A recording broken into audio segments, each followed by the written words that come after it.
ให้ฐานผู้ชมได้เห็นเนาะคือว่าเทคโนโลยีข้อมูลข่าวสารตัวนี้มันเว่าเรื่องการคุ้มครองสินค้าฐานเลยคุ้มครองสินค้าคุ้มครองคนคุ้มครองผู้ผลิตคุ้มครองผู้ขายคุ้มครองเงิน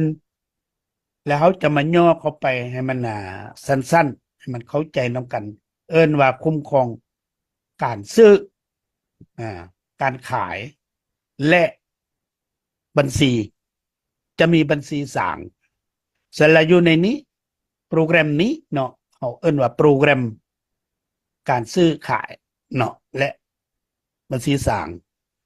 เขาจะติดตั้งโปรแกรมนี้อยู่คอมพิวเตอร์หรือว่าอยู่แอปหลายหน่วยเนาะเพราะว่าบางห้างค้าบางบริษัทก็จะมีข้อมูลหลายมีลูกค้าหลายมีสาขาสละเอาสามารถเอาโปรแกรมนี้ไปตั้งใช้หลายหน่วยเพื่อให้ผู้เฮ็ดเวียกว่าซั่นซะพนักงานเฮ็ดเวียกของบริษัทนั้นสวยกันผลิตสวยกันบันทึกสวยกันพิมพ์บรรดาท่านก็อาจจะเคยเห็นเนาะไปซื้อเครื่องซื้อของอยู่ซุปเปอร์มาร์เก็ตหรืออยู่ห้างค้าใหญ่ๆหลายบอนซึ่งจะเห็นว่าเคาน์เตอร์เพิ่นนั่นน่ะก็มีโปรแกรมหลายเนาะหลายหน่วยลูกค้าที่ว่าไปซื้อเครื่องก็สามารถซื้อไปจ่ายเงินสมมุติว่าจะไปหาหน่วยใดก็ได้ปองใดก็ได้แน่อันนั้นแหละท่านผู้ชมเอ้ยโปรแกรมเฮานี้เคยไปติดตั้งนำใช้อยู่หลายห้างค้าอยู่หลายบริษัทเสร็จแล้วจักสาธิตให้ท่านผู้ใช้ผู้ชมมื้อนี้ได้เบิ่งว่ามันง่ายได้ท่านใด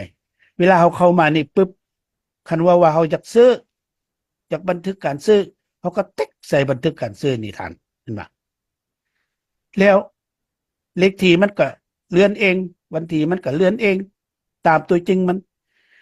จากนั้นเขาก็มาติ๊กเลือกสินค้าที่ว่าเขาซื้อเนาะสมมติว่าเขาซื้อสินค้าตัวนี้มาอย่างปูนขาวปูนออกไปเลือกแล้วท่าใด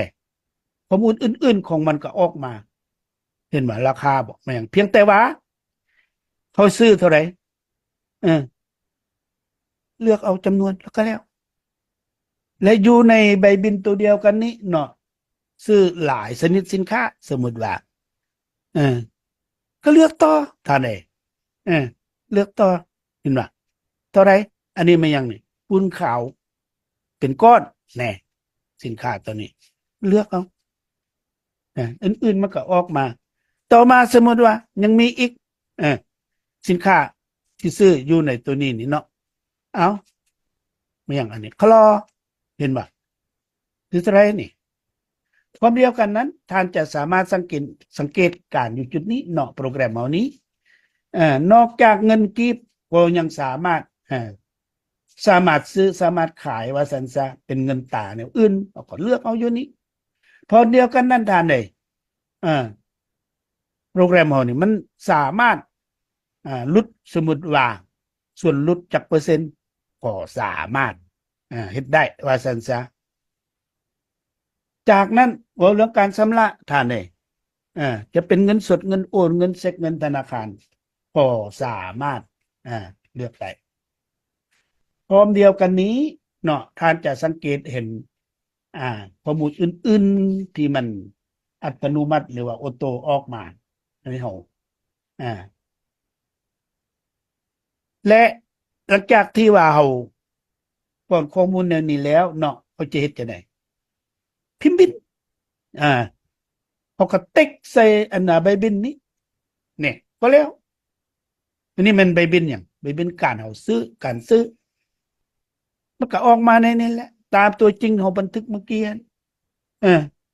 แล้วเราอยากพิมพ์ใส่เจี้ยก็กดใส่ปรินเตอร์นี่ก็พิมพ์ออกมาเนาะถือว่าสำเร็จในการซื้อแล้วหน่วยบางหน่วยเนาะหน่วยบางหน่วยเอาไปติดตั้งนะหมอนั้นสภาวะเราจะเรื่องขายสมมุติว่าเนาะอ่าการขายและสิเฮ็ดจังในการขายเออกดติ๊กใส่บนเครื่องหมายว่า ขายสินค้าเนี่ยก็แล้วแล้วขายอีจังกระทำนองเดียวกันกับซื้อเนาะสมมติว่าขายสินค้าชนิดอันนี้เนาะอย่างคุณขาวนี่ซะติ๊กใจมันก็ออกมาข้อมูลอื่นๆของมัน และจำนวนเขาขายเท่าไหร่ขายห้าติ๊กใส่ห้าแล้วท่านเลยและข้อมูลอื่นๆก็เช่นเดียวกันกับการซื้อเนาะสามารถลดได้สามารถชำระสกุลเงินอื่นได้สามารถชำระเป็นเงินอ่าประเภทเงินต่างๆพร้อมเดียวกันนี้หากยังมีอีกสมมุติว่าขาย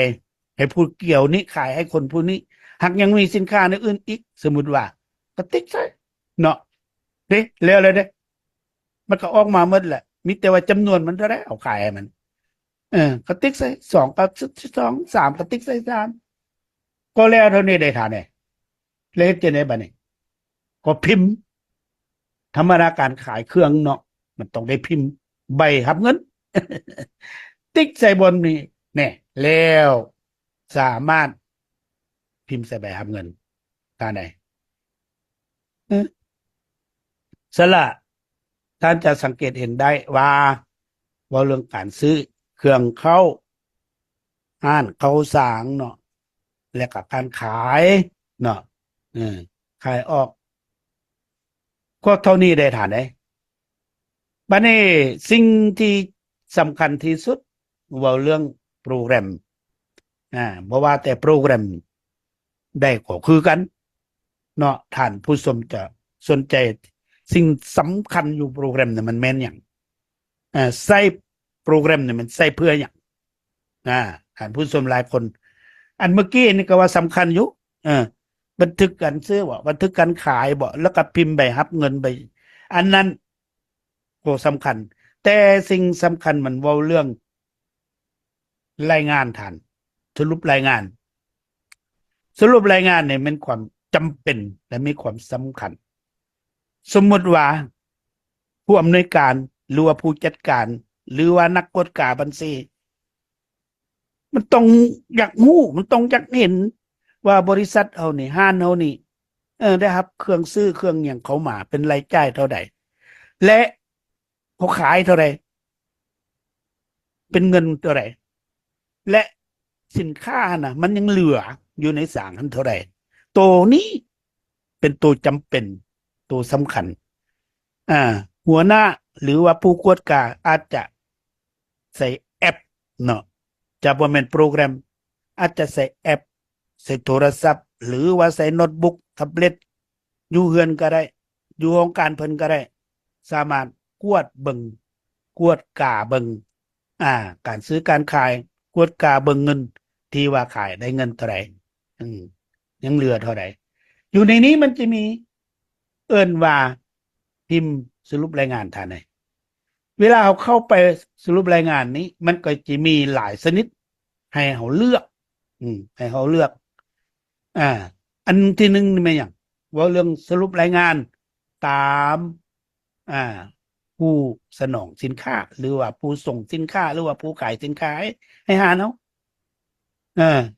และผู้ซื้อเครื่องเห็นป่ะอยู่ในนี้สามารถสรุปได้ต่อมาไม่ยังนี่สามารถสรุป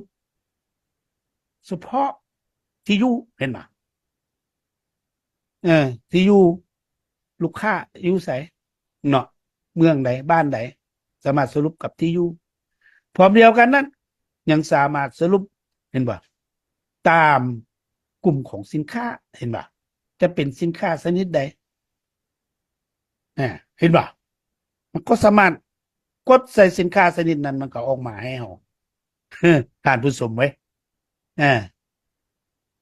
ต่อกับปัญหานี้หลายภาคส่วนสนใจเนาะหลายภาคส่วนสนใจหลายภาคส่วนมักจะตั้งปัญหาว่าเฮ็ดจังได๋ว่ามีแต่ซื้อมีแต่ขายแล้วบ่เห็นเงิน มันเหี่ยไปไสนี่แหละท่านี่คันเฮามีอันนี้เราก็โอเคเห็นบ่สามารถสรุปนี่สรุปหยังอันนี้สรุปรวมตามผู้สนองเนี่ยเห็นบ่ตามผู้สนองหรือผู้ซื้อ จะเห็นอยู่นี่มันจะรวมให้เอาอ่านเลยมันจะรวมให้เอาซึ่งว่าสะดวกสบายให้แหละเนาะเออมันจะรวมคนผู้นั้นเออซื้อขายน้ำเฮาหันว่าสันไซเยอร์เป็นซื้ออย่างแน่อ่าเป็นเท่าไหร่เออท่านก็สามารถเห็นหรอเห็นหรออืมประเภทมันจะรวมให้เอาเนาะตามผู้สนองซื้อในใดที่อยู่ใดเออแล้วมันก็จะรวมอันนี้มีหนี้สินเท่าไหร่ยอดลูกหมาเท่าไหร่เออซื้อสำละมื้อนี้เท่าไหร่อย่างข้างเท่าไหร่การใดเห็นบ่นี่เหมือนบทรายงานตัวสำคัญที่สุดเป็นบทรายงานนี่แหละเออพร้อมเดียวกันนั้นมันจะมีบทรายงานอย่างอีกอันนี้อ่าสรุปรายรับรายจ่ายอืมรวมตามผู้สนองหรือว่าผู้ซื้อแต่ตัวนี้มันยังนี่สรุปรายรับรายจ่ายตามเป้าหมายโอ้ยท่านเนี่ยมันมีหลายในจำนวน6 ชนิดนี่เนาะท่านก็สามารถเลือกได้จากเบื้องบทสรุปชนิดใดก็มันกดบทสรุปชนิดนั้นเนาะอ่าซึ่งว่าโปรแกรมเราได้กะเกียมได้พัฒนาได้ติดตั้งให้ทานว่าสันซะเห็นหรอสละมาฮอดนี้อยากสรุปคืนเกี่ยวกับโปรแกรมการซื้อการขายและบัญชีสร้างเขาจะเห็นได้ว่าการซื้อสามารถติดตั้งหลายหน่วยคอมพิวเตอร์อยู่ในระบบเครือข่ายเนาะอยู่ในเซิร์ฟเวอร์เดียวของบริษัทเดียวอ่าซึ่งว่าติดตั้งหลายหน่วยแต่ละหน่วยสามารถซื้อสามารถขายอ่าและข้อมูลทั้งหมดนั้นจะไปอยู่ในเซิร์ฟเวอร์เดียวซึ่งว่าผู้ติดตามผู้กวดกาผู้พิมพ์บทรายงานจะบ่จำเป็นจะไปแปลงจะไปเปลี่ยนจะไปตั้งบนรายงานต่างๆเนาะเพียงแต่กำหนดวันที่เขาอยากสรุปแต่วันที่ใดวันที่ใดงวดใดและอยากสรุปทั้งหมดหรือสรุปเฉพาะสินค้าใดหนึ่งของบุคคลใดหนึ่งเนาะท่านผู้ชมเสร็จมาฮอดนี้หากมีเนาะผู้สนใจบริษัทหรือห้างหรือว่าบุคคลใดนิติบุคคลหรือว่าบุคคลนิติบุคคลบริษัทห้างองค์การสำนักงานใดสนใจเนาะพวกเขาจะสนองให้ว่าสันซะสาการเขาจะไปติดตั้งให้แล้วก็แนะนำวิธีใช้คิดว่า มาบ่ยากท่านคันว่าเรื่องติดตั้งนำใช้แนะนำเนี่ยมันมีคำแนะนำอยู่แต่ละข้ออันบอกเข้ามานี่ก็มีคำแนะนำอยู่นี่เออท่านบ่จำเป็นจะไปคิดหลายเนาะบางคนว่าโอ้ยเทคโนโลยีทันสมัยมันใช้ยากมันบ่ได้ยากท่านสละมาฮอดนี้เนาะก็อยากว่าอ่าการอ่าสรุปการสาธิตเนาะอ่าของของเรามาฮอดนี้ก็เบิดเท่านี้เนาะและสำหรับท่านผู้ที่สนใจเอ่อก็ตัวพัวพันนำพวกเราได้เนาะยินดีพวกเราก็ยินดีจะเอ่อ